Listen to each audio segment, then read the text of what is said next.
Immature Gamer. Hey everyone, it's Immature Gamer here. Hope you're having a fantastic day. Recently I got a request to make a noob's guide to search and destroy, kind of, I guess, my strategies, what to do in search and destroy. So here I am, I'm going to make that video today. So let me start off by just explaining what search and destroy is for the very, really new people. So search and destroy is a one-sided elimination-based game mode. The goal is for an attacking side to either eliminate the defending team or detonate either one of two bomb sites. Players only get one life per round and best of 7 rounds. So that's just a very brief description of search and destroy. Here are kind of some of the rules. So 5-second arm time. There's 45-second fuse, so after you arm the bomb, you have to guard it for 45 seconds and then it will detonate. It also only takes 5 seconds to defuse the bomb for the other team after you plant it, which if you're playing GBs, or it could be like 7.5 seconds, but just for pubs, it's 5 seconds. First team to win 4 rounds wins. 2-minute time limit. There's no respawn. And then team switch side after every round. So that's the general rules for search and destroy. This is kind of a newbie guide, so if you've played search a lot or you're kind of a seasoned player, this information might not pertain to you, but you might learn something. Maybe not. So probably something I want to go over first is gear. What gear you need. So you don't need any of this gear, but it definitely helps, and a lot of people have this, and it gives you kind of a one-up. So a headset, I would say this is one of the most important things to have. I don't care if you have a 7.2 surround sound. A headset I feel is still better. It lets you hear a lot of things that you would with just a normal TV. A different controller, so a scuff or an elite controller. Basically, they're controllers with paddles on the back, so you do not have to take your finger off the joystick to press A or B. You can just use your other fingers. Those help a lot. I'm not saying that make you better, but it definitely helps you. Another thing I think that helps you a little bit, but not hugely, is a faster refresh rate monitor. So you can get gaming monitors with like 1 millisecond, 5 millisecond refresh rates. They're a little faster than a normal TV. Could help you if you're a new, just starting off player. Not going to be that really big a deal, but as you start getting better, getting addicted like most people, you're going to want some of these items to help you be a better player. So let me get into kind of what my weapons, what perks to use, what score streaks are the best. So I'll just kind of briefly show you that. First things first, actually, let me go into sensitivity. I'm gonna kind of briefly talk about this. I use 4 and 4 for my sensitivity. I'm not going to tell you what the best sensitivity is. I think you should figure that out yourself. I do know Scump. He's a professional Call of Duty player. He uses, I think, like horizontal 3 and 4. Yeah, again, this doesn't really matter. Some people use 10, 10, even higher. It's really up to you. In this game, I think you should have a lower sensitivity, in my opinion. It's very fast moving. But again, mess around with your sensitivity and use what's best for you. So let's start off with class setup. So if you're brand new, just starting to play, you're not going to have all these attachments, perks, rigs. But I'm gonna assume that you've played at least almost to a full max prestige, so you're going to be able to get most of these items and unlock these. So I'm going to tell you what I use and what I think is best. So I'm going to start with rigs. The best rig, in my opinion, is FTL or Synaptic. FTL, what I would use is phase shift and perception. So phase shift basically puts you in another dimension for, I don't know, 3 seconds, and it kind of lets you get out of the way of opponents if they see you, and get in a better position to kill them. It also doesn't let them shoot you when you're in this other dimension. I don't know. You just play around with it. It's awesome. This is one of my favorites. You cannot use it in GBs or MLGs, but for pubs you can. And the trait, I would use perception. If someone's looking at you at your back, it flashes the HUD yellow, and you'll see that. You'll see that if on some of this gameplays you're watching, you'll see it turn yellow. That's what that is. It's saying someone's looking at me behind me. So that's what I think personally is the best. And the second best, a lot of people are using this right now, is Synaptic. And the reason is, I guess the hitbox is a lot smaller for this character. Something in the legs, it's a lot harder to hit. Everyone's using this. It also has pretty cool rewind, is very nice payload. And I like Rushdown. It kind of bursts you forward or sideways or wherever. It kind of gives you like a little thrust. But propulsion is awesome too. A lot of people use this because in this game, the higher you are, the more advantageous it is. So mess around with these, but these are my favorite to use. So let's get into weapons.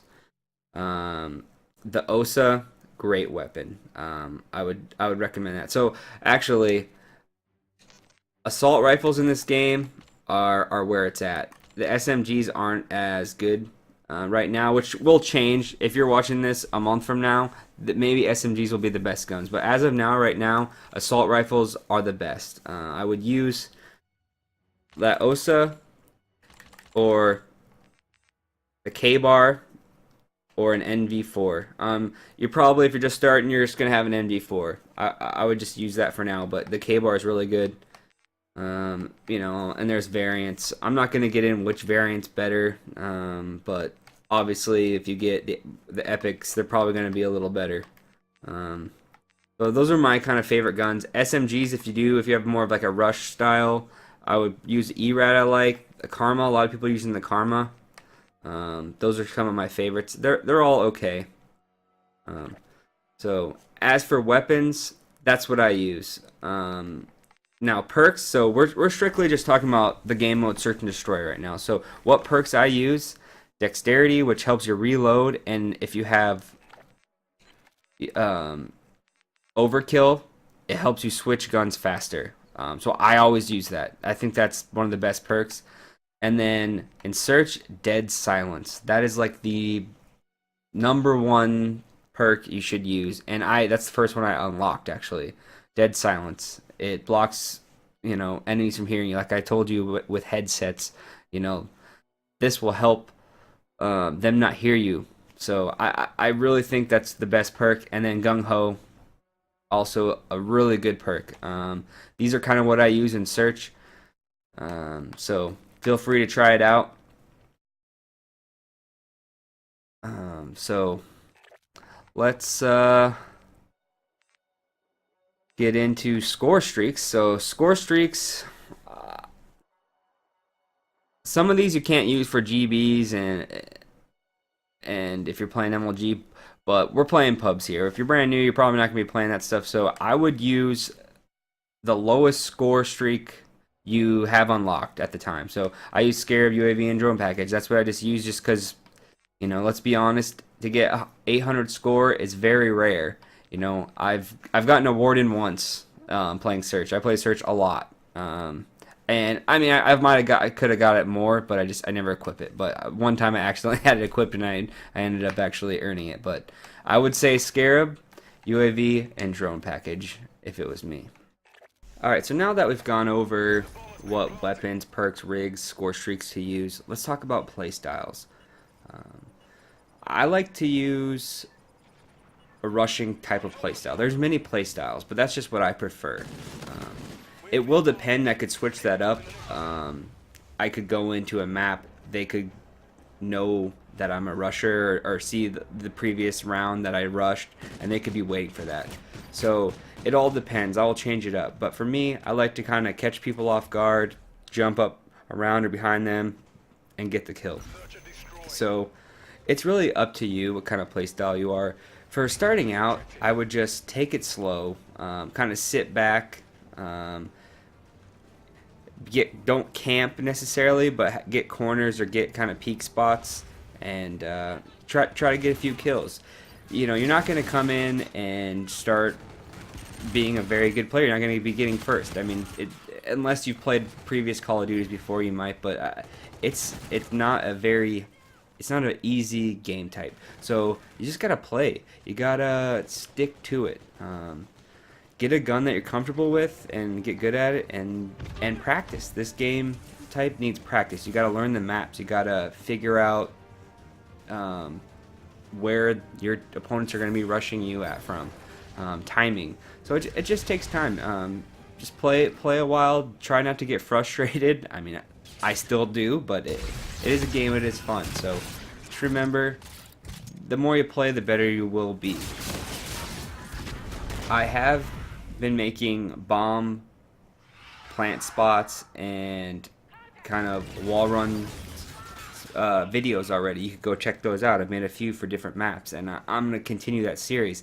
But you will kind of see some routes that are good to use. I give you some tips that will help you get to places faster, and also when you do plant a bomb, where are the best places you should be planting. So let's just talk about some do's and don'ts in search and destroy. Especially if you're a brand new player, this will be very helpful to you. So always be moving. You know, do not camp. When you play, you're gonna run into campers, and there is some times when you need to camp. If you were shot, you know, sometimes you need to camp and regain your health, or you might see someone coming across the map. You know they're coming, so you just can get in a corner and camp. There are, you know, some situations where you do camp, but you know, my rule of thumb is harder to hitting a moving target. Always be moving. You know, if you watch any pros play this game, you'll never see them just sitting there camping. Search and Destroy is more of a team game mode, so it's definitely better if you play with some friends. It's just because you can give callouts. You can, maybe you died but you got a few shots into that guy, you can say, hey, one shot, so if your teammates nearby, they can come in and maybe clean up that kill. It's just definitely better. You have more communication. It helps. You don't have to play with a team, but it is better. Saying that, if you are with a team, say, you know, you die, don't be that guy that's like, oh yeah, just yelling, I died, oh god, it's camper, or lag. Just it doesn't really help your team out, and it's annoying. So just try to stick away from doing that. I find myself doing that sometimes, but just don't. But if you are playing by yourself, just kind of be more aware. You don't have that help with the teammate kind of telling you where to go, so look at your mini-map. That mini-map is there to help you. See where your teammates are going, see where they're dying. Just pay attention. That helps out a lot, that mini-map. Another don't is splitting up from your team. So say you have a 3v1, 2v1, I mean even 2v2, 3v3, whatever. Stick together. If it's a 3v1, 2v1, stick with your teammates so you can get a trade. They might get killed, but at least you see where he is and you can pick that up and you win the round. It is a team game. You got to remember that. If you're playing by yourself, especially a lot, some people just, you know, all about me, but get the win. Don't let them clutch up on you. I have one of my first videos I made was a 6v1 clutch on Search and Destroy. Or a 1v6 clutch. Go check it out. It's insane. But yeah, don't let that happen to you. That's embarrassing. There's no reason that should happen. If you are away from your teammate, get with your teammate and clean up that last kill. So another don't is, if you plant the bomb, don't just leave the bomb and run away and let someone defuse it. If you plant the bomb, you need to be watching that, or making sure your teammate is watching that via communication, or he's kind of in a spot where he can see the bomb. Don't leave the bomb and let them ninja. Just don't do that. That's just embarrassing, and it's not good for your team. And while I bring that up, defusing, definitely you need to know the right time to defuse. So obviously if you kill their whole team after they plant the bomb, you're going to want to defuse the bomb. But sometimes, say your teammate gets killed, you're near the bomb, but you see on your map, or he calls out he's across the map, he got killed, and that's the last guy. Let's just say he's the last guy. Well, it takes 5 seconds to defuse a bomb. Well, it's going to take at least that for him to get to you to kill you. So obviously in that case, I would defuse the bomb, get the W. So another do is, if you find the bomb or you kill someone that had the bomb and it falls out and you see it, call it out and defend it. They have to come get that bomb and plant it to win the round. So they're gonna at some point come get that bomb. Find a nice spot to camp. This is where I agree with camping, and defend it. It's kind of an easy win. It really just depends on the situation, but for the most part, do that. They have to come to you. I really do hope you guys learned something today. There's a lot of information about this game mode. It's one of my favorite game modes, if not my favorite game mode, and it is a lot of fun. I feel like I'm addicted actually to this game mode. It's just one of the best feelings ever is if you clutch a round up for your team, getting a 1v3 or even a 1v6. I mean, there's no better feeling. It does take a lot of time and practice to be on top of the leaderboard. So just don't get discouraged. Keep practicing and playing. You'll get there. Just try, man. Just try. Don't be scared, and have fun. Just remember to have fun. So if this video was helpful, please hit that like button. It really means a lot to me. And if you want to see more videos like this, hit that subscribe button. If you guys have any video suggestions, like this video I made right now was a suggestion, and I made it. I'm hoping I can help at least one person out there. So if you do have suggestions, just write a comment, let me know. I will write you back. So anyway, I'm Immature Gamer. I'm out.